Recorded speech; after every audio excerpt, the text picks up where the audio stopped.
భారత్ దిగువ మధ్య ఆదాయ దేశమే అయినప్పటికీ తెలంగాణతో పాటు మరో 4 రాష్ట్రాలు ఎగువ మధ్య ఆదాయ స్థాయిని దాటిన సంపన్న రాష్ట్రాలని ప్రపంచ బ్యాంకు వెల్లడించింది.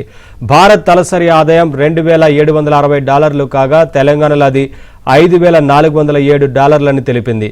ఎగువ మధ్య ఆదాయ ఆర్థిక వ్యవస్థకు సంకేతంగా ప్రపంచ బ్యాంకుగా $4,636 తలసరి ఆదాయాన్ని సగటు ప్రమాణంగా నిర్ణయించగా దీనిని దేశంలో 5 రాష్ట్రాలు దాటాయి. వాటిలో ఢిల్లీ, కర్ణాటక, తెలంగాణ, తమిళనాడు, గుజరాత్ ఉన్నాయి.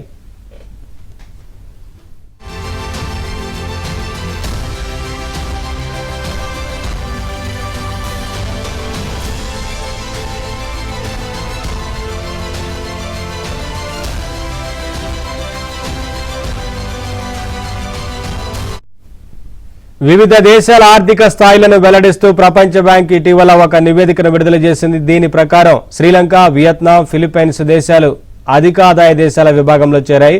భారత్ దిగువ మధ్య ఆదాయ దేశంగా ఉంది. దేశంలో ఎగువ మధ్య ఆదాయ స్థాయిని 5 రాష్ట్రాలు దాటగా ఆ శ్రేణికి దగ్గరలో మహారాష్ట్ర, హర్యానా, కేరళ ఉన్నాయి.